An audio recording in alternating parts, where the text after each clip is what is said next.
it might be called the case of the flying glove, why, in short, a number of us will always consider the clock face problem as being Dr. Fell's greatest case. It was on the night of September the 4th, as Melson well remembers, because he was to sail for home exactly a week later for the opening of the autumn term on the 15th. He was tired. It is not a vacation when you attempt that vague extra-faculty necessity known as publishing something to uphold your academic standing. An abridgment of Bishop Burnet's history of his own times, edited and annotated by Walter S. Melson, Ph.D., had been dragging on for so long, and he disagreed with the old he-gossip so violently on every point, that not even the frequent pleasure of catching him in a lie could stimulate enthusiasm now. But he found himself grinning, nevertheless. There was the presence of his old friend, stumping along beside him in his usual shovel hat, his vast bulk and his billowing black cloak silhouetted against the street lamps, fierily argumentative as usual, his two canes clicking by way of emphasis on a deserted pavement. They were walking back along Holborn, towards 12 o'clock, on a cool and breezy night.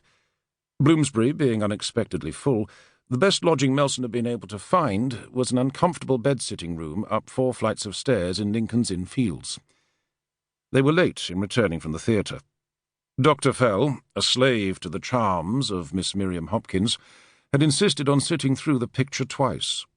But Melson had that afternoon picked up at Foyle's a genuine find, a dictionary of medieval Latin script, and the doctor sternly refused to go home without seeing it. "Besides," he rumbled, "you don't mean to say you actually want to go to bed at this hour? Hey, man, it's discouraging.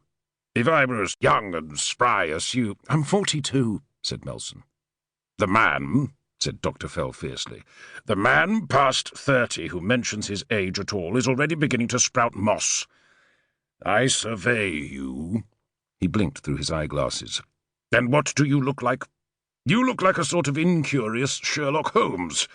Where's your sense of adventure and eager human curiosity?" "Great Turnstile," said Melson, seeing the familiar sign. "To the right here. I intended," he went on, taking out his pipe and tapping it on his palm, "to ask you about your sense of eager human curiosity. Any new criminal cases?" Dr. Fell grunted. "Possibly. I don't know yet. They may make something out of that shopwalker murder, but I doubt it." "What happened?"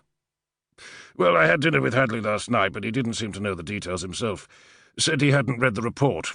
He's got a good man on it. It seems to have started in an epidemic of shoplifting through the big department stores by one woman they can't identify. Shoplifting doesn't appear to be very— Yes, I know. But there seems to have been something devilish odd about those robberies. And the sequel is bad. Blast it! Melson, it bothers me." He wheezed and rumbled for a moment, the eyeglasses coming askew on his nose. "The sequel happened about a week ago at Gamridge's. Don't you ever read the papers? There was a special sale, or something of the sort, in the jewellery department, and the place was crowded. Along came a shopwalker, inoffensive chap with the usual morning coat and plastered hair. Shopwalker suddenly grabs somebody's arm. Turmoil, milling about, cries, a tray of paste jewels spilled all over the floor. Then, in the middle of the rumpus, and before anybody knows what's happened, Shopwalker collapses in a heap. Shrieks.